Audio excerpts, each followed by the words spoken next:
আর একটু মন খুলে বলো, ব্যাখ্যা না দিয়ে শুধু দুটো কথা ঝটপট বলে দিচ্ছি। ভাই, কোন আলেমের দ্বারাতে যদি দেখি যে কোরআন বিকৃত হচ্ছে, কোরআনের অপব্যাখ্যা হচ্ছে, হাদিসের নামে জালিয়াতি করছে, হাদিস নয় হাদিস বলে চালাচ্ছে, তাহলে ইসলামের প্রকৃত সত্যটা জানবার জন্যে ওই হুজুরের সঙ্গে ঝগড়া করতে হবে না? হবে না? ওটাই ইসলামের ঝগড়া। তবে ইসলামের সে ঝগড়া হবে উত্তম পদ্ধতিতে। সূরাতুল মুজাদালা, এই সূরাটার একদম শেষের দিকে আয়াত নাম্বার 19 আর আয়াত নাম্বার 22, 19 এবং 22 মন দিয়ে শুনতে হবে। 19 নম্বর আয়াতের শেষের দিকে আল্লাহ বলেন, উলাইকা হিজবুশ শাইতান। আল্লাহ বলেন ওরা শয়তানের দল। ওরা কারা আমি এখনো বলিনি, বলো, আয়াতে আছে। খুব মন দিয়ে শুনতে হবে, নইলে বোঝাতে পারবো না আমি। 22 নম্বর আয়াতের শেষের দিকে আছে সূরা মুজাদালা 28 পারা, উলাইকা হিজবুল্লাহ। আল্লাহ বলতেছেন ওরাই আল্লাহর দল। ওরাই, ওরা কারা? 22 নম্বর আয়াতের শুরু থেকে আসতেছে, লা তাজিদু কওমান ইউমিনুনা বিল্লাহি ওয়াল ইয়াউমিল আখির ইউআদ্দুনা মান হাদ্দাল্লাহ ওয়া রাসূলাহ। সুবহানাল্লাহ। আর একটু মন খুলে বলেন। ওই বয়ান দিতে দিতে দিতে দিতে দিতে দিতে শেষ পর্যায়ে যে আমার আল্লাহ বললেন উলাইকা হিজবুল্লাহ, মহান আল্লাহ বললেন ওরাই হলো আল্লাহর দল। উলাইকা হুমুল মুফলিহুন, আল্লাহ পাক রব্বুল আলামিন পরি বললেন আর ওরাই হলো সফল, ওরাই হলো জান্নাতকামী, ওরাই হলো জান্নাতের যোগ্য অধিকারী। আপনারা লিখেছেন বলে শুধু বলছি না, সারা বাংলার বহু জায়গায় এটা লেখে, আর লেখায় আপত্তি নেই। আমার আপত্তি কোন জায়গায় বুঝিয়ে বলছি। চলুন আগে আমরা বুঝে নেই শয়তানের দল কারা। হ্যাঁ না বলে না, শয়তানের দল কারা ওইটা দেখে নেই। হাফেজ সাহেব যারা আছেন আপনাদের জন্য বলছি। এবার সূরা মুজাদালার 19 নম্বর আয়াতের শুরু থেকে আল্লাহ বলতেছেন শয়তানের দলে কারা। কি আছে? ইস্তাহওয়াযা আলাইহিমুশ শাইতান ফাআনসাহুম যিকরাল্লাহ উলাইকা হিজবুশ শাইতান। মহান আল্লাহ জানিয়েছেন ইস্তাহওয়াযা আলাইহিমুশ শাইতান, শয়তান ওদের ঘাড়ের উপরে সওয়ার হয়েছে।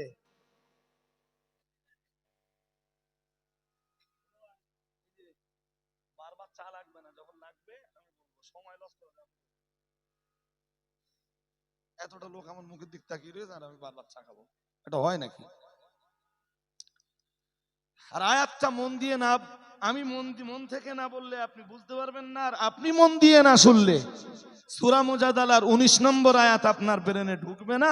শয়তানের দল কারা এটা বুঝবেন না। আল্লাহ বলতেছেন ইস্তাহওয়াযা আলাইহিমুশ শাইতান, শয়তান ওদের ঘাড়ে সওয়ার হয়েছে, শয়তান ওদের পিঠে সওয়ার হয়েছে। কাদের এখনো বোঝা যায়নি। চলুন একটু আগাই দেখি কি আছে। আমরা যেন বললাম আল্লাহ শয়তান ওদের ঘাড়ে সওয়ার হবার কারণে ওদের কি ক্ষতি হয়েছে। আল্লাহ আল্লাহ পাক রব্বুল আলামিন বললেন ফাআনসাহুম যিকরাল্লাহ, মহান আল্লাহ জানিয়েছেন শয়তান ওদের ঘাড়ে সওয়ার হওয়ার কারণে ওদের যে ক্ষতিটা হয়েছে সে ক্ষতিটা হলো ফাআনসাহুম যিকরাল্লাহ, শয়তান ওদেরকে আল্লাহর জিকির ভুলিয়ে দিয়েছে। কি ভুলিয়ে দিয়েছে? যিকরুল্লাহ। কি ভুলিয়ে দিয়েছে? জোরে বলুন, সবাই বলুন। যিকরুল্লাহ। শয়তান ওদের ঘাড়ে সাওয়ার হয়েছে, আর এর ফলে শয়তান ওদেরকে আল্লাহ জিকির ভুলিয়ে দিয়েছে। ও ভাইরা আমার, এখানে এই পর্যন্ত রেখে চলুন আমরা কোরআনুল কারীমের আরো 2টা আয়াত শুনবো, শুধু এইটুকু অংশ বুঝবার জন্যে। কোরআনুল কারীমের 16 পারা সূরা তাহা, 17-18 নম্বর আয়াত। আল্লাহ পাক সূরা তাহা 14 নম্বর আয়াতে মহান আল্লাহ জানিয়েছেন, ইন্নানি আনাল্লাহ। বলুন আল্লাহু আকবার। এই বাবা জানা, বাবা কথা বলিস নি ওখানে, হয় বসে পড় বাবা। এই যে বাবা, একদম ডিস্টার্ব করো না, মজলিস আপনাদের খুব ভালো, আমার অনেকদিন মনে থাকবে। এই আয়াত বুঝতে হবে। ইন্নানি আনাল্লাহ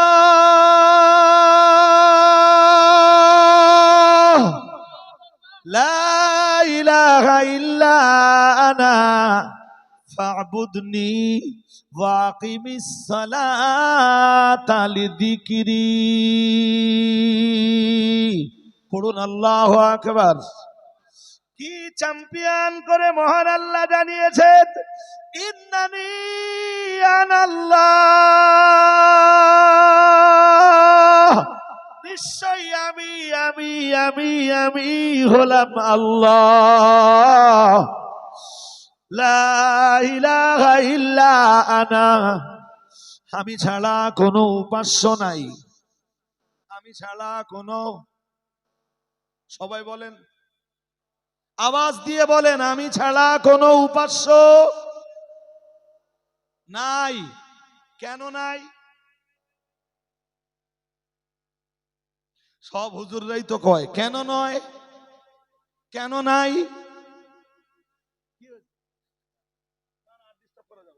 ঘোষণা দিয়ে দিচ্ছি তো, সে বাচ্চার মা বাবার যদি সচেতনতা না থাকে, আমরা ঘোষণা দিয়েছি না দেয়নি, এর কেন ডিস্টার্ব করবে?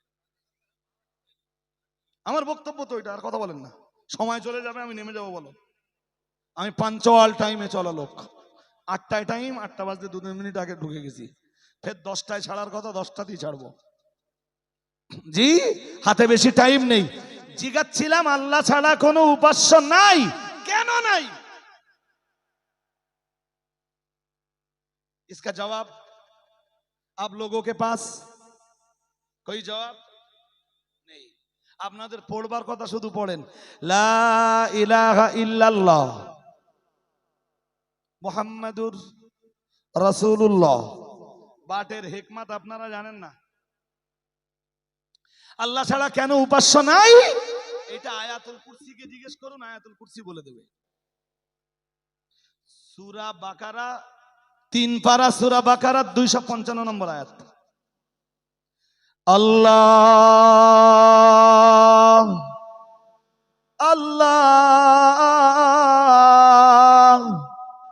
আল্লাহু লা ইলাহা ইল্লা হুয়া আল হাইয়ুল কাইয়্যুম। পড়ুন আল্লাহু আকবার। আল্লাহ নিজের পরিচয় দিয়েছেন এই আয়াতে। মহান রব্বুল আলামিন জানিয়েছেন, আল্লাহু লা ইলাহা ইল্লা হুয়া, আল্লাহ ছাড়া কোনো উপাস্য নাই। ও বাবাজিরা ভাইরা, আমরা যেন বললাম আল্লাহ আপনি ছাড়া কোনো উপাস্য নাই কেন? আল্লাহ আপনি ছাড়া অন্য কাউকে মোরা সাজদা দিতে পারবো না কেন? আল্লাহ আপনি আমাদেরকে একটু বুঝিয়ে বলুন। আল্লাহ পাক রব্বুল আলামিন জবাব দিলেন, হুয়াল হাইয়ুল কাইয়্যুম। মহান আল্লাহ জবাব দিলেন, কারণ আমার আল্লাহ। আল্লাহ জবাব দিলেন, 1 নম্বর কারণ হলো হুয়াল হাই, আল্লাহ চিরঞ্জীবী। তিনি ছিলেন, আছেন, সব ধ্বংস হয়ে যাবার পরেও থাকবেন। আর একটু মন খুলে বলতে পারেন না? সব ধ্বংস হয়ে যাবার পরেও আল্লাহ। আল্লাহ বললেন খোঁজো। আল্লাহ যেন বোঝালেন বান্দারে, খোঁজো, আসমানে খোঁজো, জমিনে খোঁজো, জমিনের তলে খোঁজো, সমুদ্রের পানির তলাতে খোঁজো, কাউকে যদি এমন পাও যিনি ছিলেন, আছেন, থাকবেন, তুমি তার জন্য মাথা নত করতে পারো, তাকে সাজদা দিতে পারো, তামাম আসমানে, জমিনে, ভূতলে, পানির তলে কোথাও তুমি এমন দ্বিতীয় কাউকে পাবে না যিনি আছেন, ছিলেন, থাকবেন, যদি খুঁজে পাও তাকে সাজদা দিতে পারো। আছে কেউ? এই জোর করে বলো, আছে কেউ? এই জন্য আল্লাহর সাথে শিরক করা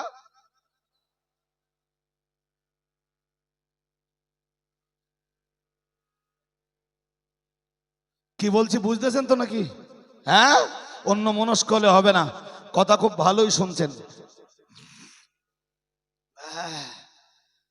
লিগালে লিগালে ভাই এত ডিস্টার্ব হলে ভীষণ সমস্যা। ওরা শুনবেও না, আমাদের শুনতেও দেবে না। এটা একটা কাজের কথার ভিতরে পড়ে নাকি? এরাও মুসলমান, কোরআন হাদিস এদের কিচ্ছু লাগে না, কোরআন সুন্নাহ কিচ্ছু লাগে না এদের। হুয়াল হাই, আল্লাহ চিরঞ্জীবী। আল্লাহ কোরআনের সূরা রহমান বার করেন, হাফেজ যারা আছেন আপনারা তো জানবেন। সূরা কোন সূরা? এই আয়াত পড়ছিলাম সূরা ত থেকে, ওই আয়াত এখনো শেষ করিনি। সূরা রহমানের একটুখানি পড়ে নেই, খুব ভালো হবে। সূরা রহমানের ভিতরে কি সুন্দর করে আল্লাহ জানিয়েছেন। সূরা আর রহমানের 26 এবং 27 নম্বর আয়াত মহান আল্লাহ জানিয়েছেন, কুল্লু মান আলাইহা ফান ওয়া ইয়াবকা ওয়াজহু রাব্বিকা যুল জালালি ওয়াল ইকরাম। কি সুন্দর করে আল্লাহ জানিয়েছেন, কুল্লু মান আলাইহা ফান, সব কিছু ধ্বংস হয়ে যাবে, ওয়ায়াবকা ওয়াজহু রাব্বিকা যুল জালালি ওয়াল ইকরাম। রব্বুল আলামিন বললেন, শুধু তোমার রবের কুদরতি চেহারাটাই অবশিষ্ট থাকবে। আর একটু মন খুলে বলেন, খুঁজে দেখো বান্দা, এমন যদি কাউকে পাও তার জন্য সাজদা দিতে পারো। হুয়াল হাইয়ুল কাইয়ুম, আল্লাহ পাক রব্বুল আলামিন বললেন, তিনি শুধু চিরঞ্জীবী নন, তিনি হলেন সুপ্রতিষ্ঠিত। ও বাবাজিরা ভাইরা, এ কথার ব্যাখ্যা দিতে আমায় অনেক সময় চলে যাবে। কখনো যদি আপনাদের কাছে সুযোগ হয়, শুধু আয়াতুল কুরসির উপরে 2 ঘন্টা আলোচনা শুনে নেবেন। আজ আলোচনা লম্বা করার মতো এখানে আর অবকাশ নাই। ও বাবাজিরা ভাইরা, আমি একটা হাদিস বলবো, হাদিসটা বুখারীতেও আসছে, হাদিসটা মুসলিমের ভিতরেও আসছে। মুহাম্মাদুর রাসূলুল্লাহ সাল্লাল্লাহু আলাইহি ওয়াসাল্লামের প্রিয়তম সাহাবী হযরত আব্দুল্লাহ ইবনে মাসউদ থেকে বর্ণিত হাদিসটি, যা হিবরুম মিনাল ইহুদি ইলান নবী সাল্লাল্লাহু আলাইহি ওয়াসাল্লাম ফাকালা ইয়া মুহাম্মদ ইন্নাল্লাহা ইমসিকুস সামাওয়াতি ইয়াওমাল কিয়ামাতি আলা ইসমাঈল والأرضين على إسماعيل والشجر والجبال على إسماعيل وسائر الخلق على إسماعيل। মুহাম্মাদুর রাসূলুল্লাহ সাল্লাল্লাহু আলাইহি ওয়াসাল্লামের প্রিয় সাহাবী হযরত আব্দুল্লাহ ইবনে মাসউদের বর্ণনা, কিয়ামতের দিন যেদিন আল্লাহ এই পৃথিবী ধ্বংস করে দিবেন, আসমান ধ্বংস করে দিবেন, জমিন যেদিন আল্লাহ ধ্বংস করে দিবেন, ও বাবাজিরা ভাইরা, আল্লাহ পাক রব্বুল আলামিনের নবীর দরবারে একদিন ইহুদি এলো। এক ইহুদি পণ্ডিত, ইহুদি আলেম এসে হাজির হয়ে গেল।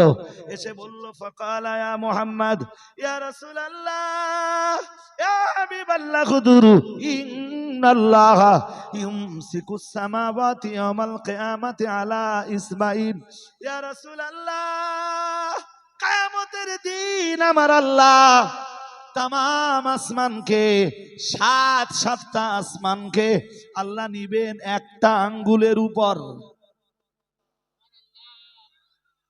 আর একটু মন খুলে বলেন, কিয়ামতের দিন 7 আকাশ আল্লাহর কুদরতের একটা আঙ্গুলের উপর।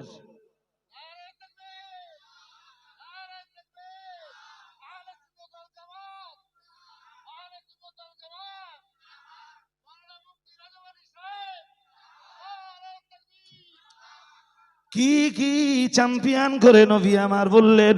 আমার লম্বা করে বলবার সময় নেই। নবীর দরবারের ইহুদির আগমন ঘটলো। ইহুদি ওই আলেম এসে আমাদের নবীরে শোনালো, আল্লাহ পাকে নবীরে আবার শোনালো, ওয়াল আরদিনা আলা ইসবাইন। আল্লাহ পাকে নবীর দরবারে এসে বলল, হুজুর, 7 আকাশ আল্লাহর কুদরতের এক আঙ্গুলে, 7 জমিন আল্লাহর কুদরতির 7 জমিন আল্লাহর কুদরতের আর এক আঙ্গুলে। এরপরে ইহুদি আবার নবীর দরবারে দাঁড়িয়ে বলল, ইয়া রাসূলুল্লাহ, ইয়া হাবিবাল্লাহ, হুজুর, ওয়াল জিবালা ওয়াস শাজারা আলা ইসমাঈল। ইয়া রাসূলুল্লাহ, तमाम দুনিয়ার পাহাড়গুলি আর तमाम দুনিয়ার গাছগাছালিগুলি সব আমার আল্লাহর কুদরতের আর এক আঙ্গুলের উপর। এরপরে ইহুদি আবার বলল, ইয়া রাসূলুল্লাহ, কিয়ামতের দিন 7 আকাশ আল্লাহর কুদরতের এক আঙ্গুলে, 7 জমিন আল্লাহর কুদরতের আর এক আঙ্গুলে, আর तमाम দুনিয়ার গাছ আর পাহাড়গুলি আমার আল্লাহর আর এক আঙ্গুলে। 4 নম্বরে বললেন, ইয়া রাসূলুল্লাহ, ইয়া হাবিবাল্লাহ, হুজুর, বেয়াদবি নেবেন না হুজুর, ওয়াল মা ওয়াস সারা আলা ইসমাঈল। ইয়া রাসূলুল্লাহ, तमाम পৃথিবীর পানি সব আমার আল্লাহর কুদরতের আর এক আঙ্গুলের উপরে। তামাম দুনিয়ার যত সাগর, মহাসাগর, উপসাগর, নদ নদী, খালবিল, পুকুর, পুষ্করিণী রয়েছে, এসবের পানি সব আমার আল্লাহর কুদরতের আর এক আঙ্গুলে। ও বাবাজিরা ভাইরা, ইহুদি পণ্ডিত আবার নবীর দরবারে দাঁড়িয়ে বলল, ইয়া রাসূলুল্লাহ, তৌরাতের ভিতরে লেখা আছে, ওয়াসাইরাল খালকি আলা ইসমাঈল। ইয়া রাসূলুল্লাহ, আল্লাহ तमाम সৃষ্টি কিয়ামতের দিন আমার আল্লাহর কুদরতের আর এক আঙ্গুলে, 5 আঙ্গুলের ভিতরে तमाम আকাশ, तमाम জমিন, ভূতলে যা কিছু আছে, আকাশে যা কিছু আছে, জমিনে যা কিছু আছে, সব আমার আল্লাহ 5টা আঙ্গুলের উপরে নেবেন। এরপরে আমার আল্লাহ কিয়ামতের দিন হাতটাকে এইভাবে নাড়াবেন আর বলবেন, আনাল মালিক আনাল্লাহ। আমার আল্লাহ বলবেন, আনাল মালিক আনাল্লাহ, আমি হলাম বাদশাহ আর আমি হলাম আল্লাহ। নারে তাকবীর, নারে তাকবীর। আহলে সুন্নাত ওয়াল জামাত, আহলে সুন্নাত ওয়াল জামাত, মাওলানা মুফতি রাজব আলী সাহেব, নারে তাকবীর। এবারে খুঁজতে থাকো, খোঁজো। এমন কাউকে যদি তুমি পাও যার এক আঙ্গুলে আল্লাহর 7 আকাশ, আর এক আঙ্গুলে আল্লাহর আর এক আঙ্গুলে 7 জমিন, আর এক আঙ্গুলে तमाम দুনিয়ার গাছ আর পাহাড়, আর এক আঙ্গুলে तमाम দুনিয়ার নদ নদী, সাগর, উপসাগর, মহাসাগরের সব পানি, আর এক আঙ্গুলে तमाम মখলুক। ও বাবাজিরা ভাইরা, আল্লাহ পাক রব্বুল আলামিন যেন বুঝিয়ে দিলেন, কাউকে এত ক্ষমতাশীল তুমি পাবে না, আসমানেও পাবে না, জমিনেও তুমি পাবে না, কাউকেই তুমি পাবে না যিনি ছিলেন, আছেন, থাকবেন, সব ধ্বংস হয়ে যাবার পর। ও বাবাজিরা ভাইরা, আজরাইলকে আল্লাহ জিগাবেন, আজরাইল, আর কারা বেঁচে আছে বলো? আজরাইল বলবেন, আল্লাহ, হামালাতুল আরশ বেঁচে আছে, মানে আরশবাহী ফেরেশতা, যাদের সংখ্যা হলো 8 জন। আমার আল্লাহ পাক রব্বুল আলামিন বলবেন, যাও না আজরাইল, হামালাতুল আরশের জান কবজ করে এসো। হামালাতুল আরশের জান কবজ হয়ে যাবে। আমার আল্লাহ আবার জিগাবেন, আজরাইল, এবার কারা বেঁচে আছে বলো? আজরাইল বলবেন, আল্লাহ, এখন তো বেঁচে আছে জিবরাইল, মিকাইল, ইসরাফিল, আর আমি আজরাইল।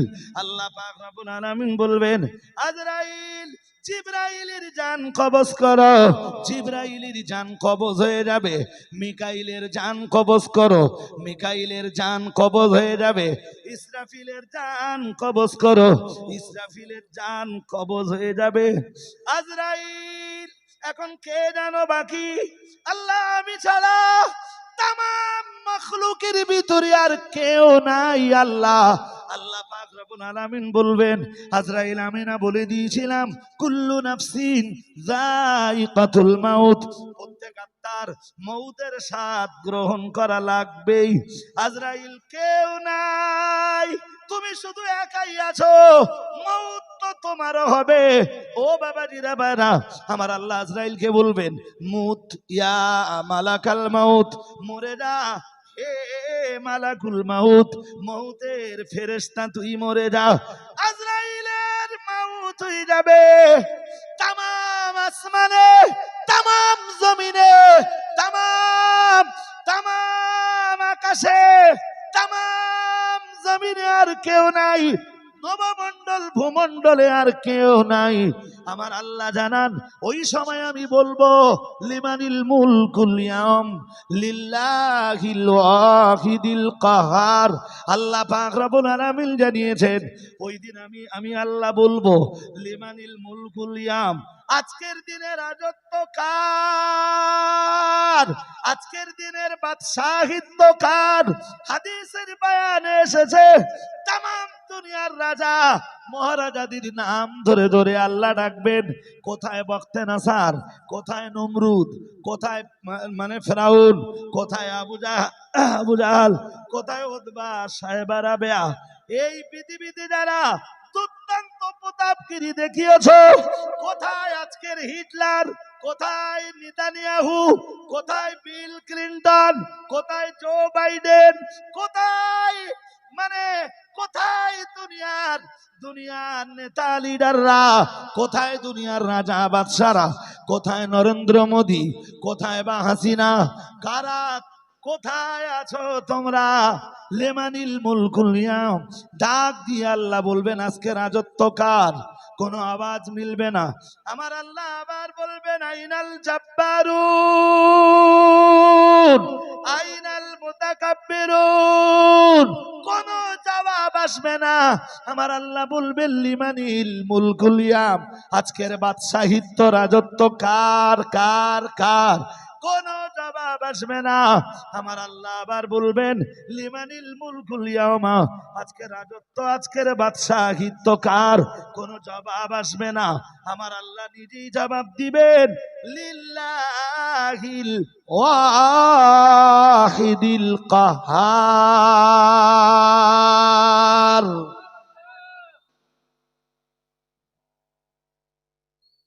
এবার বলুন বুঝতেছেন কিনা যে আল্লাহ ছাড়া অন্য কাউকে ইবাদত করা যায় না কেন? বুঝতে অসুবিধা হচ্ছে? হ্যাঁ না বলে না? আর আল্লাহ ছাড়া অন্য কাউকে মাবুদ হিসাবে ডাকলে শিরক হয় কেন? এটা বোঝাতে পারিনি আমি। আলহামদুলিল্লাহ। চলেন কোথায় ওয়াজ করছিলাম এবার ফিরে যাই। সূরা তাহা কোথায় মনে আছে? কয় নম্বর আয়াত বলেছিলাম? 14। ইন্নানি আনাল্লাহ লা ইলাহা ইল্লা আনা ফাবুদনি ওয়া আকিমিস সালাতা লিযিকরি।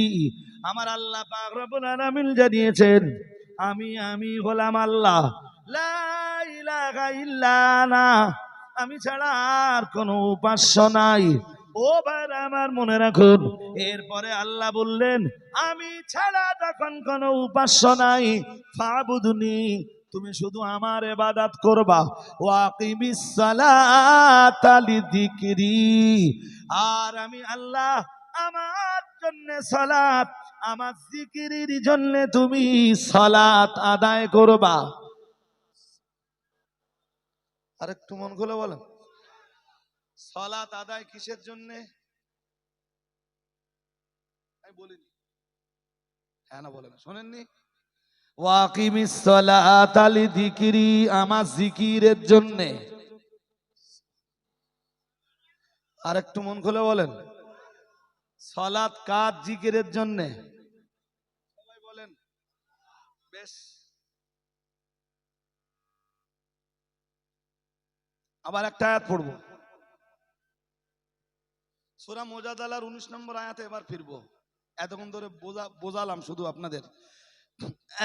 চলুন পরের আয়াত, 21 পারার প্রথম পৃষ্ঠার প্রথম লাইন, সূরা আনকাবুতের 45 নম্বর আয়াত। আমার আল্লাহ পাক রব্বুল আলামিন জানিয়েছেন, আল্লাহ পাক রব্বুল আলামিন ঘোষণা দিয়েছেন। এখানে আমি লম্বা ব্যাখ্যা দেওয়ার সময় পাবো না, শুধু কনসেপশনটা দেব। আল্লাহ পাক রব্বুল আলামিন বললেন, উতলু মা উহিয়া ইলাইকা মিনাল কিতাবি ওয়া আকিমিস সালাতা ইন্নাস সালাতা তানহা আনিল ফাহশাই ওয়াল মুনকার ওয়া লাযিকরুল্লাহি আকবার আল্লাহু ইয়ালামু মা তাসনাউন। মহান রব্বুল আলামিন জানিয়েছেন, নবী আপনি কিতাব তেলাওয়াত করুন, কোরআনুল কারীম তেলাওয়াত করুন। ও বাবাজিরা ভাইরা, আমার আল্লাহ আবার বললেন ওয়াকিমিস সালাতা, এরপরে আপনি নামাজ কায়েম করুন। আগে নামাজ কায়েম করুন না আগে কিতাব তেলাওয়াত করুন?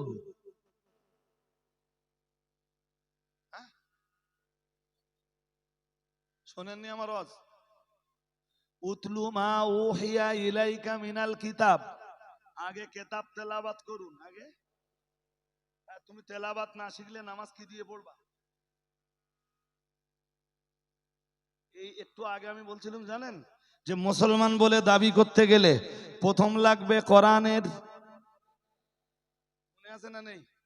এখানে একই কেস। এই আয়াত এত ভেঙে বলার সময় আমার নেই। জি, পরের কথা, টাইম তো হা হা করে চলে যাচ্ছে।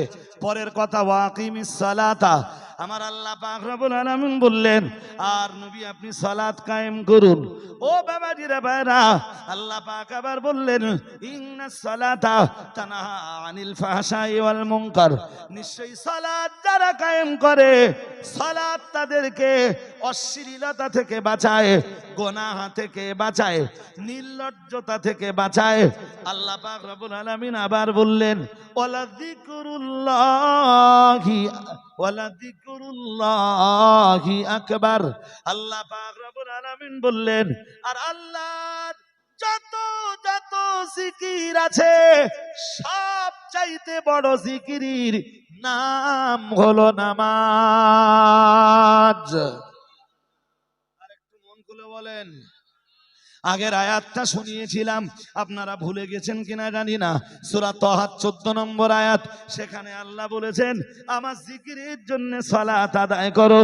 ও বাবাজিরা ভাইরা, আর এই আয়াত থেকে জানতে পারলাম 21 পারার প্রথম পৃষ্ঠার প্রথম লাইন সূরা আনকাবুতের 45 নম্বর আয়াত থেকে জানতে পারলাম আল্লাহ সব চাইতে বড় জিকিরের নাম হলো নামাজ। ও বাবাজিরা ভাইরা, এবার চলুন আমরা কামব্যাক করব সূরা মুজাদালা সেই 19 নম্বর আয়াতে। মহান আল্লাহ জানিয়েছেন ইস্তাহওয়াযা আলাইহিমুশ শাইতান, ওদের ঘাড়ে, মহান আল্লাহ জানিয়েছেন ওদের ঘাড়ে শয়তান সাওয়ার হয়েছে, ওদের ঘাড়ে শয়তান সাওয়ার হয়েছে। আমরা যেন বললাম আল্লাহ কি ক্ষতি ওদের হয়েছে, শয়তান ওদের কি ক্ষতিতে ফেলে দিয়েছে আল্লাহ। আল্লাহ পাক রব্বুল আলামিন জবাব দিলেন ফাংসাহুম যিকরাল্লাহ, শয়তান ওদের ঘাড়ে সাওয়ার হবার কারণে ওরা আল্লাহ জিকির ভুলে গেছে। এই কে সুবহানাল্লাহ বললে? আমি সুবহানাল্লাহ রস করতেইছি। এবার তো বলুন তো এই আয়াত বুঝেছেন কিনা? শয়তান ওদের ঘাড়ে সাওয়ার হবার কারণে এর ফলাফল কি হয়েছে? ওরা আল্লাহর জিকির। আর আগের আয়াতে দুটোতে কি শুনেছিলেন? আল্লাহর সবচাইতে বড় জিকিরের নাম। তো যেই মানুষগুলো দুনিয়ায় নামাজ ভুলে গেছে, যেই দুনিয়ার যেই মানুষগুলো নামাজ নেই, এদের ঘাড়ে শয়তান আছে না নেই? জোর করে বলে না? হ্যাঁ, শয়তান ওদের ঘাড়ে চাপানোর কারণেই ওদের কি ভুল গেছে? জোর করে বলেন। নামাজ ভুলিয়ে দেছে। বেশ, এই পর্যন্ত ভালোই বুঝতে পেরেছেন। জি, এখানে আর দুটো কথা বলি, ছোট্ট করে মনে রাখুন। পরের কথাটা তো পরে বলবোই, ওই উলাইকা হিজবুশ শাইতান আলা ইন্না হিজবাশ শাইতানি হুমুল খাসিরুন, এটা তো বলবোই। তার আগে দুটো কথা আপনাকে শোনাবো, ভাইটাল কথা। জি, ইব্রাহিম আলাইহিস সালাম নাম শুনেছেন? জোর করে বলে না, শুনেছেন? আল্লাহ পাকের নবী, জাতির পিতা জাতির জনক হযরত নবী ইব্রাহিম আলাইহিস সালাম আল্লাহর কাছে কোনো একদিন দোয়া চাইছিলেন। আমি একদম শুরুতে এই আয়াতটা পড়েছিলাম। ও বাবাজিরা ভাইরা, আয়াতটা জানো কি পড়েছিলাম? আল্লাহ পাক রব্বুল আলামিন জানিয়েছেন 13 পারা সূরা ইব্রাহিমের 39 নম্বর আয়াতে আল্লাহ জানিয়েছেন, রব্বি জাআলনি মুকিমাস সালাত। আল্লাহ পাক রব্বুল আলামিনের নবী হযরত ইব্রাহিম আলাইহিস সালাম যেদিন কাবা চত্বরে এলেন, জীবনের প্রথমবার যখন কাবা চত্বরে এলেন, জাতির পিতা নবী ইব্রাহিম আলাইহিস সালাম উনি কাবার এরিয়ার ভিতরে দাঁড়িয়ে দাঁড়িয়ে, হেরেমের সীমানার ভিতরে দাঁড়িয়ে দাঁড়িয়ে একটা নয় দুইটা নয় অনেকগুলো দোয়া করলেন। আর অনেকগুলো দোয়ার ভিতরে ইব্রাহিম নবী দোয়া চাইছিলেন, আল্লাহ রাব্বি জাআলনি মুকিমাস সালাত। ও রাব্বুল আলামিন, মক্কার এই পবিত্র ভূমিতে দাঁড়িয়ে তোমার প্রিয় বন্ধু ইব্রাহিমের দাবি তোমার কাছে, আল্লাহ তুমি তোমার প্রিয় বন্ধু হযরত ইব্রাহিম আলাইহিস সালামকে নামাজি, আল্লাহ তাআলা তুমি ইব্রাহিমকে নামাজ প্রতিষ্ঠাকারী বানিয়ে দাও। আর একটু মন খুলে বলেন, কি বানিয়ে দাও? যদি বলেন হুজুর ব্যাখ্যা নেবেন, ব্যাখ্যা দিতে গেলে এখান থেকে আমার 1 ঘন্টা যাবে। আমি শুধু সার কথাগুলো বলছি। ইব্রাহিম নবীর জন্ম বাবেলে। কোথায়? ইরাকের বাবেল ইরাকে। যখন তিনি ইরাকের বাবেলে ধর্ম প্রচারের কোনো কন্ডিশন পেলেন না, এমনকি তার নিজের বাবা অথবা চাচাও যখন তার বিরোধী হলো, ইব্রাহিম নবী ওখান থেকে হিজরত করে চলে গেলেন ফিলিস্তিনে। কোথায়? ফিলিস্তিন নিয়ে অনেক কিছু হচ্ছে না? হ্যাঁ না বলে না? ইউটিউবে যেয়ে আমার এবছরের রসগুলো অন্তত 12, 14, 15 রকমের রস পাওয়া যাবে ফিলিস্তিন নিয়ে। আজকে আর লম্বা বলতেছি না, কিছুই বলছি না, একরকম। ইব্রাহিম নবী চলে গেলেন ফিলিস্তিন। শুধু এতটুকু বলছি, ফিলিস্তিন পৃথিবীর এমন একটা কান্ট্রি যে দেশে পৃথিবীর হাজার হাজার নবী রসুলের আনাগোনা। আর একটু মন খুলে বলেন, কোথায়? ফিলিস্তিন ইহুদিদের ছিল না, আগামী দিন ইহুদিদের থাকবেও। এখন কি বলছে জানেন? ইসরায়েল বলছে ফিলিস্তিনের হামাস বাহিনীর সাথে ওরা চুক্তিতে আসবে এবং ওরা যুদ্ধ বিরতি দিতে চায়। যুদ্ধ ইসরায়েল ধ্বংস হওয়ার জন্য আল্লাহ রাজি থাকলে শুধু হামাস যথেষ্ট। ইনশাআল্লাহ বলেন, বলুন ইনশাআল্লাহ। আমরা ইনশাআল্লাহ না বললেও জয় হবে। ভবিষ্যৎবাণী 1500 বছর আগে বিশ্ব নবী। সুবহানাল্লাহ বলতে পারতেন না? ভবিষ্যৎবাণী কার? নবীজি বলেন ইহুদিদের সাথে মুসলমানদের লড়াই হবে, সেই যুদ্ধে মুসলমানদের জয় হবে। সুবহানাল্লাহ। ইহুদিদের পরাজয় হবে। ইহুদিরা গাছের পিছনে যে লুকাবে, পাথরের পিছনে যে, পাহাড়ের পিছনে যে জীবন বাঁচানোর জন্য লুকাবে। ফায়াকুলুল হাজার ওয়াস সাজার, ফায়াকুলুল হাজারু ওয়াস সাজার, তখন গাছ এবং পাথর বলবে ইয়া মুসলিমু ইয়া আব্দুল্লাহ, হে মুসলমান, হে আল্লাহর বান্দা, তাহলে এদিকে এসো। হাদা ইয়াহুদিয়্যুম মিন ওয়ারাই, এসে দেখো আমার পিছনে একজন ইহুদি লুকিয়ে আছে। আর একটু মন খুলে বলেন, জয় কাদের হবে? হ্যাঁ, জয় ইহুদিদেরও না, নরেন্দ্র মোদীরও না, হাসিনারও না, জয় কালেমাওয়ালাদের। আপনি বলতে পারেন হুজুর হাসিনা তো কলেমা পড়েছে, ঠিক না বেঠিক বলবো তো? আরে বাবা, হাসিনা কালেমা পড়েছে না পড়িনি? আর সাইদি সাহেবও কলেমা, এক কলেমা জেল খাটে আর এক কালেমা জেল খাটায়। আমার কথা বুঝিনি? সোজাসুজি সোজা সাপটা কথা কি বোঝেন? এক কালেমা কি করে জেল খাটে, আর এক কালেমা কি করে? দুজনার মুখে একই কালেমা, লা ইলাহা ইল্লাল্লাহ মুহাম্মাদুর। দুই কালেমার উদ্দেশ্য দুই রকম। এক কালেমার উদ্দেশ্য হলো আমি এই গদিতে আর নড়বো না, হ্যাঁ না বলে না। আর এক কালেমার উদ্দেশ্য হলো পৃথিবীতে আল্লাহর দ্বীন প্রতিষ্ঠিত হোক। সুবহানাল্লাহ বলতে পারেন না? সবার কলেমা এক।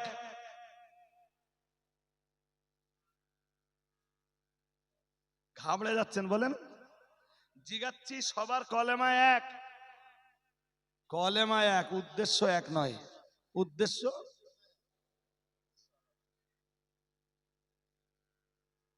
হ্যাঁ বাজি কি বলতেছেন বলেন? তাহলে আমার একটা আওয়াজ শুনে নেন, 2 মিনিট লাগবে। এই যে আমার দিকে তাকাতে হবে, নইলে বুঝবেন না। আর খুব গভীর মনে শোনেন, খুব ভাইটাল ব্যাপার। দুনিয়া বরেণ্য একজন মুফাসসির, তিনি একটা তাফসীরের কিতাব লিখেছেন, আত-তাফসীরু ফি দিলালিল কোরআন। সুবহানাল্লাহ। তাফসীরের নাম আত-তাফসীরু ফি দিলালিল কোরআন, লিখেছেন আল্লামা কুতুব শহীদ। গভর্নমেন্ট ওনাকে জেলে ভরে দেয় এবং ওনার এগেনস্টে ফাঁসির রায় বার করে। তো উনি রাত্রে এশার নামাজ পড়ে নামাজের মুসাল্লায় বসে আছেন জেলখানায়। এই যে ফাঁসির মেসেজ ওনাকে পৌঁছে দেওয়া হচ্ছে, একজন বার্তাবহক ওনার কাছে পৌঁছে দিচ্ছে ফাঁসির বার্তা, আগামীকাল সকালে আপনার ফাঁসি হবে। শুনে আল্লামা কুতুব শহীদ বললেন আলহামদুলিল্লাহ। কথা বুঝতেছেন না বোধহয়, দেরি হচ্ছে কেন? আর একটু আওয়াজ দিয়ে বলেন আলহামদুলিল্লাহ। ফাঁসি হবে শুনেই বললেন আলহামদুলিল্লাহ। হাজিরিনে মজলিস, সারাটা রাত আল্লামা কুতুব শহীদ রহমাতুল্লাহ আলাইহি জীবনের শেষ রাত মনে করে সারা রাত উনি ইবাদত করলেন, সারা রাত উনি বন্দেগী করলেন, সারা রাত মানে ইবাদত বন্দেগী উপাসনার আরাধনার ভিতরে কাটিয়ে দিলেন। ও বাবাজিরা ভাইরা, ফজরের নামাজ আসবার আগে আল্লাহ শাহী দরবারে দুখানা হাত তুললেন, চোখের পানি ফেললেন, চোখ দিয়ে টপ টপ করে পানি গড়িয়ে পড়ছিল। চতুর্দিকে ফজরের আজান হয়ে গেল। হযরত কুতুব শহীদ রহমাতুল্লাহ আলাইহি ফজরের নামাজ আদায় করে দিলেন। নামাজ আদায় করে নামাজের মুসাল্লায় বসে বসে আমার আল্লাহ নামের গুণগান গাইলেন, আল্লাহ নামের জপ জিকির করলেন, আমার নবীর উপরে সালাত সালামের নজরানা পেশ করলেন, ফাঁসির জন্য তৈরি হয়ে গেলেন। ও বাবাজিরা ভাইরা, একটু বাদেই কে জানো আল্লামা কুতুব শহীদের পিছনে দাঁড়িয়ে দাঁড়িয়ে সালাম দেয়, আসসালামু আলাইকুম। হযরত আল্লামা কুতুব শহীদ রহমাতুল্লাহ আলাইহি সালামের জবাবটা দিলেন, পিছনের দিকে তাকালেন, তাকিয়ে দেখলেন জেলখানার ইমাম। ও বাবাজিরা ভাইরা, আল্লামা কুতুব শহীদ রহমাতুল্লাহ আলাইহি জিজ্ঞাসা করলেন, কেমন আছেন? জেলের ইমাম বললেন, ভালো আছি। আপনি কেমন আছেন? কুতুব শহীদ বললেন, জি আমিও আলহামদুলিল্লাহ ভালো আছি, আল্লাহ আমায় খুব ভালো রেখেছেন। এত সকাল সকাল জেলখানায়, আমার কাছে আপনার কাম কি? জেলখানার ইমাম বলল, একটু বাদে আপনার ফাঁসি হবে, মেসেজ কি আপনার কাছে পৌঁছায়নি? আল্লামা কুতুব শহীদ বললেন, মেসেজ আমার কাছে পৌঁছেছে, ফাঁসির জন্য আমি তৈরিও হয়ে গেছি। কিন্তু হঠাৎ এত সকাল সকাল আপনি, কি হলো আপনার? ও বাবাজিরা ভাইরা, জেলখানার ইমাম বললেন, আমি আপনাকে কালেমা পড়ানোর জন্য এসেছি। ফাঁসির কাস্টে ঝোলানোর আগে মুসলমানদেরকে কালেমা পড়াতে হয়, আমি এসেছি আপনাকে কালেমা পড়াতে। আল্লামা কুতুব শহীদ রহমাতুল্লাহ আলাইহি বললেন, হাসতে হাসতে আনন্দের সাথে বললেন, আমায় কালেমা পড়াতে হবে না, আমার নিজের কালেমা আমি নিজেই পাঠ করে নিয়েছি, আমার নিজের কালেমা আমি নিজে পড়ে নিয়েছি। যান, চলে যান। জেলখানার ইমাম সাহেব চলে যাচ্ছিলেন।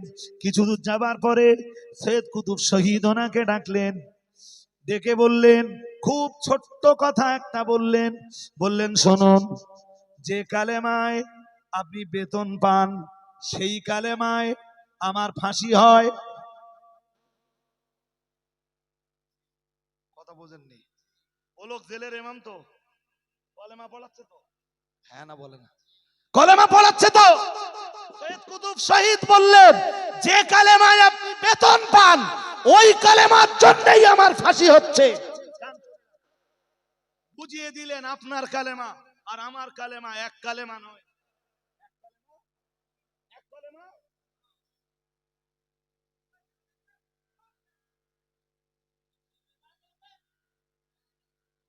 কে ভাই সাহেব বুঝতে অসুবিধা হচ্ছে?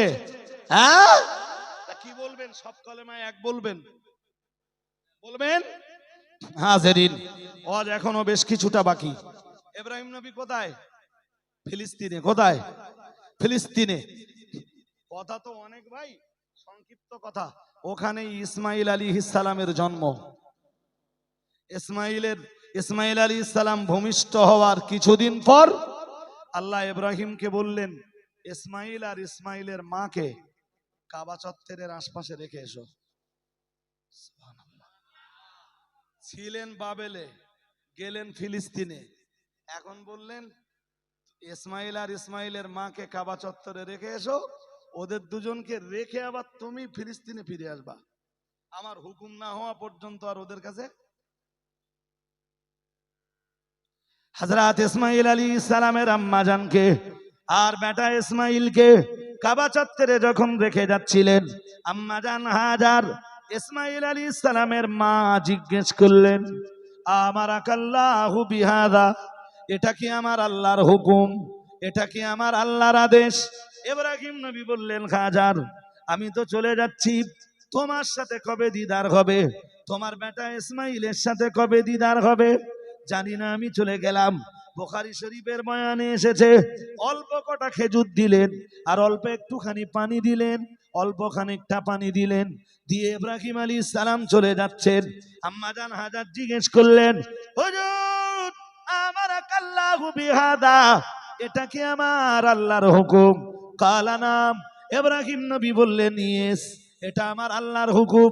হযরত ইব্রাহিম আলাইহিস সালামের মুখের আওয়াজটা শুনে আম্মা জান হাজার নবী ইসমাইল আলাইহিস সালামের মা এক বিন্দু দেরি না করে বললেন, এটা যদি আমার আল্লাহর হুকুম হয়, ইদাল্লাহু ইউদাইউনা, আল্লাহ যাতে রাজি, আল্লাহর খলিল ইব্রাহিম যাতে রাজি, আর আল্লাহর খলিলের বিবি হযরত হাজার, আল্লাহর বান্দি হাজারো ইসমাইলের মাও তাতে রাজি হয়ে গেল।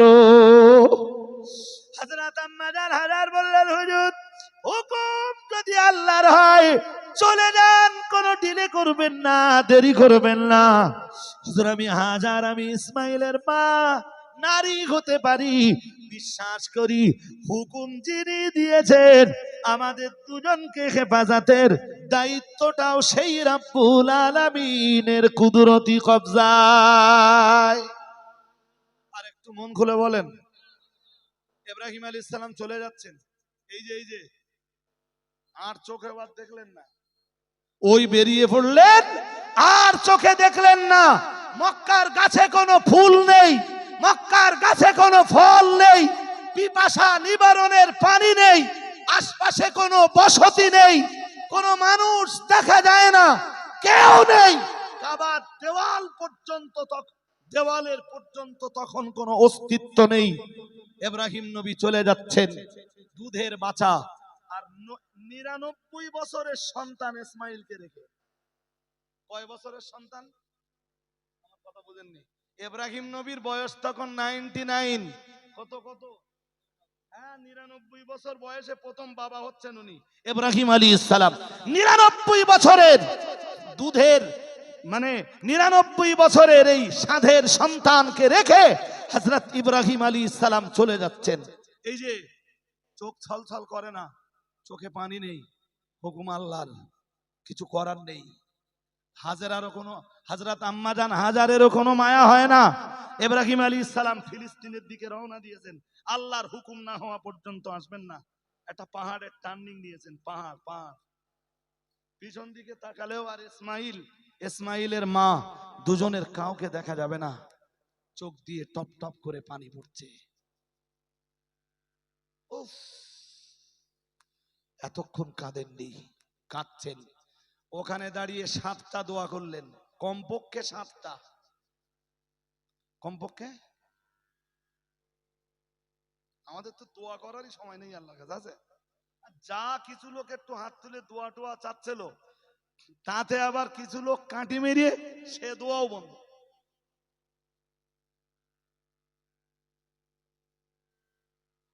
আসে না নেই বলবেন তো? হ্যাঁ, কিছু করলেই বলে জয়ীফ হাদিস, কি বলে? হ্যাঁ না বলবা তো, কি বলে? নবী কয়ে গেছে তোর কানে কানে জয়ীফ হাদিস। হাদিস সহি না জয়ী? জয়ীফ। এইটা আসলে জানে কে? রাসূলুল্লাহ। হ্যাঁ, এটা সহি, ওটা জয়ীফ, ও তো মানুষই তৈরি করেছে। কারা করেছে? হ্যাঁ না বলে না। ও মানুষই তৈরি করেছে না, সহি জয়ীফের ভাগ আল্লাহ আল্লাহ রসুল করে দিয়েছে। তারা এমনি মুখী বলতেছে আল্লাহ আল্লাহ রসুল ছাড়া আর কিচ্ছু মানবো না, আবার বলতে এটা সহি ওটা জয়ীফ। তো সহি তো বলেছে ইমাম বুখারী। তো তুমি যেই বললে সহি, আমি বললাম কে বলেছে, তুমি বললে ইমাম বুখারী বলেছে। তা সহি জয়ীফ তো তুমি বার করোনি, বার করেছেন ইমাম বুখারী। তুমি তো অন্ধের মতো ইমাম বুখারীরে অনুসরণ করলে। হ্যাঁ না বলে না। ইমাম বুখারীরে সহি বলেছেন, তুমিও সহি বলতেছো। ইমাম বুখারী জয়ীফ বলেছেন, তুমিও জয়ীফ বলছো। তুমি তো অন্ধের মতো ইমাম বুখারী যা বলেছেন তুমিও তাই বললে, এটাই তো অনুসরণ। হ্যাঁ, তা তোমরা যদি ইমাম বুখারীকে অনুসরণ করতে পারো, আমার দিকে তাকান, আমার দিকে, আমার এখনো 1-2 মিনিট লাগবে, নট কমপ্লিট রেখে যাব না আমি। জি, তোমরা যদি ইমাম বুখারীকে অনুসরণ করতে পারো, আমরা ইমাম আবু হানিফাকে অনুসরণ করে কি দোষ করলুম?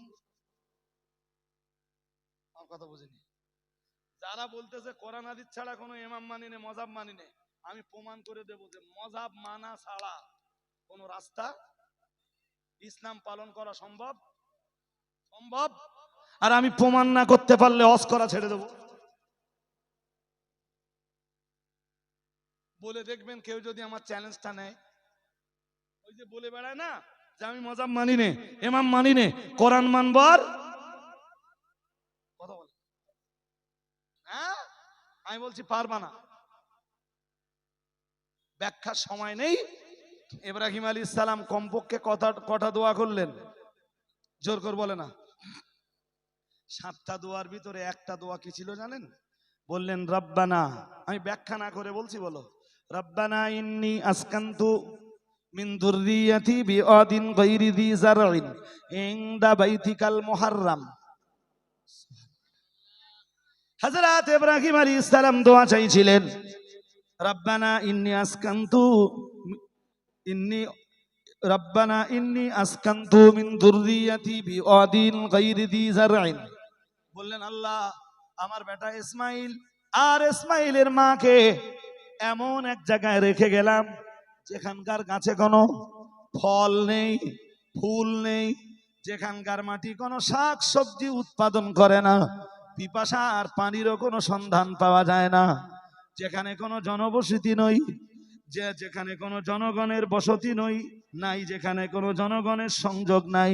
আল্লাহ তাআলা, তবে আমি ইব্রাহিম এটা জানি, ইনদা বাইতিকাল মুহাররাম, আল্লাহ আমার ইসমাইল আর আমার বিবি হাজারকে যেখানে রেখে গেলাম তার আশেপাশেই রয়েছে আপনার পবিত্র ঘর।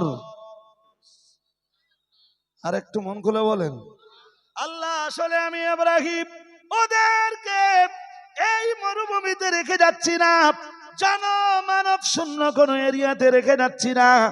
আসলে আমার 99 বছর বয়সের সন্তান ইসমাইল আর ইসমাইলের মাকে আমি আপনার কুদরতি কবজায় তুলে দিলাম। ইব্রাহিম নবীর চোখ দুটো দিয়ে টাপ টাপ করে পানি গড়িয়ে পড়ছিল। হযরতে নবী ইব্রাহিম আলাইহিস সালাম আবার বলছিলেন, রব্বানা লিয়ুকিমুস সালাতা, আল্লাহ আমার দুধের বাচ্চা ইসমাইল আর আমার সাদের বিবি হাজারকে এখানে রেখে গেলাম। আল্লাহ আমার উদ্দেশ্য অন্য কিছুই নয়, রব্বানা লিয়ুকিমুস সালাতা, ওরা যেন এখানে সালাত কায়েম করতে পারে। এই কাবা চত্বরে যেন ওরা সালাত কায়েম করতে পারে। হযরত নবী ইব্রাহিম আলাইহিস সালামের চোখ দুটো দিয়ে টপ টপ করে পানি পড়ছিল। ইব্রাহিম নবীর দোয়া কবুল হয়ে গেল হযরত ইসমাঈল আলাইহিস সালামের দ্বারাতেই, আর আম্মা হাজারের দ্বারাতেই ওখানে বসতি কায়েম হয়ে গেল। আর আম্মা জান হাজার তার বেটা ইসমাইলকে নিয়ে কাবা চত্বরে সালাত কায়েম করলেন। আজকে তামাম পৃথিবীর মুসলমানরা আল্লাহর কাবায় যে লক্ষ লক্ষ মুসলমান আল্লাহু আকবার বলে সালাতে দাঁড়িয়ে যায়, ওই সালাত প্রতিষ্ঠা করেছিলেন আম্মাজান হাজার আলাইহিস সালাম এবং হযরত নবী ইসমাঈল আলাইহিস সালাম। আর একটু মন খুলে বলেন, কথা বোঝাতে পারছি? হ্যাঁ? আপনি কোনোদিন ভেবেছেন যে আমার কোচি এই গ্রামে সালাত কায়েম করবে? কচি গাছা লালন পালনের মেন উদ্দেশ্যটাই আমাদের খারাপ। কথা কি বুঝতেছেন? কচিরে দুটো জিনিস দেন, কোরআন, সালাত, ওই সাথে খাউফে ইলাহি, ব্যাস, আর কিছু দিতে হবে না, ও মানুষ হয়ে যাবে ইনশাল্লাহ। বলুন। বক্তব্যের প্রাসঙ্গিকতা আমার শেষ। শুধু দুটো কথা না বললে টোন আটকে থাকতেছে। তো যারা সালাত আদায় করে না, শয়তান এক শ্রেণীর মানুষের ঘাড়ে সাওয়ার হয়, সাওয়ার হয়ে আল্লাহ জিকির ভুলিয়ে দেয়। আর সালাত আল্লাহ সবচাইতে বড় জিকির, তাই তো? হ্যাঁ না বলেন? তাহলে নামাজ ভোলা মানুষগুলোর ঘাড়ে চাপবে না, চেপে গেছে, আর নইলে নামাজ ভুললে কি করে ওরা? তাই তো বলতেছেন ফাংসাহুম যিকরাল্লাহ উলাইকা হিজবুশ শাইতান, মহান আল্লাহ বললেন ওরা শয়তানের দল। ওরা কার দল? বিসমিল্লাহ। তো ওর নামাজ ভোলা লোকগুলো যদি শয়তানের দল হয়, তাহলে নামাজ মানে নামাজি যারা, মুকিমে সালাত যারা, নামাজ কায়েমকারী যারা, ওরা কার দল? জোর করে বলেন। হেজবুল্লাহ। ওরা কি? হেজবুল্লাহ। যাদের নামাজ নেই ওরা কি? হুজুর কি বলতেছেন? আমার দলিল কেটে দিতে পারলে আমি আর রদ করব না। আপনারা লিখেছেন হেজবুল্লাহ। কি কমিটি? নামাজ আছে সবার, বিচারের দায়ভার আপনাদের উপর দে। আমি চলে গেলুম। লাস্ট টাইম 1 মিনিট একটা কথা। বসিরহাটের শাকচুড়া বাজারে মেয়েদের দুটো মাদ্রাসা আমার দায়িত্বে চলে। একটার নাম খাদিজা আর একটার নাম ফাতেমা। দুই মাদ্রাসা এখন 1350 মেয়ে। কত? এবারে 66টা মেয়ে মৌলানা ফারেগাত হয়েছে, আলহামদুলিল্লাহ বলে না? কটা মেয়ে? কটা? 66। কখনো যদি মনে হয়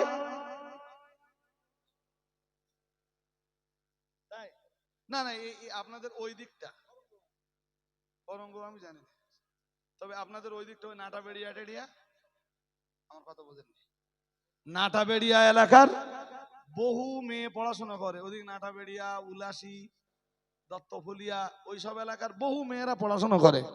এদিকের কিছু মেয়ে পড়তো আগে জানতাম। তা ভাই এত মেয়ের খবরাখবর নিয়ে নেওয়া সম্ভব? আমি প্রতিষ্ঠান চালাবো না কার কোন জায়গায় বাড়ি জিজ্ঞেস করব? আমার তো একটা দায়িত্ব আছে না নেই? যদি মনে হয় আমার কাজ ভালো, এখন তো প্রতিষ্ঠানে 2 কোটি টাকার বেশি খরচ। 2 কোটি সব জনগণের দানে চলে। প্রতিদিন 3 বার করে খেতে দেই। 13.5 ইন্টু 3 কত হয়? 40-50। 40 আর বলো 3 4 50টা কোথায় যাবে? আর 3 50 150, তাহলে 4050 4050টা পাত্রে খাবার দিতে হয় পার ডে। কতটা চাল ডাল আলু তেল ডেলি লাগবে, আর কতটা কাঠ রাখতে হবে। শুধু আমার কাঠ রাখার জায়গাগুলো দেখে আসবেন যে কতটা জায়গায় হুজুর কাঠ রেখেছে। শুধু রান্না চলতেছে, রান্না রান্না আর রান্না। রাঁধুনি যারা আছে ওরা শুধু রাত দিয়েই আছে, যারা কোটা বাছা করতেছে ওরা কোটা বাছা করতেই আছে। আলহামদুলিল্লাহ কয় না? বলুন আলহামদুলিল্লাহ। কখনো যদি মনে হয় যে আমার কাজটা ভালো কাজ, পয়সা দেওয়ার জন্য মাদ্রাসায় যে যেতেই হবে এরকম ব্যাপার তো না। মাদ্রাসার ব্যাংক অ্যাকাউন্ট নাম্বার আছে, আর এখন তো মানুষের টাকা পয়সা সব ফোনের ভেতরে, মানুষ এখন পকেটে টাকা নেই। আর এখান থেকে আরো 10 বছর পরে কারোর পকেটে কোনো মানি থাকবে না, পকেটে, বাড়িতে, শোকেজে, কোথাও থাকবে না। সব কোথায়? সব কোথায়? মোবাইলে। তো যদি মনে করেন যে কাজটা ভালো, কিছু পয়সা দেওয়া যায় কিনা, তখন ভাববেন। আমি পয়সা চাচ্ছি না এখন আপনাদের কাছে, তবে বনগা এলাকার মানুষ এটা জানি যে এই এলাকার মানুষ বনগা, বাগদা, হেলেঞ্চা বা এই চত্বরে আপনারা যারা বাস করেন, আপনারা দানশীলতায়, বদান্যতায় দক্ষিণের চাইতে অনেক ভালো। আমি দক্ষিণের বদনাম দিচ্ছি না। দক্ষিণের লোকেদের কাজ কি জানেন?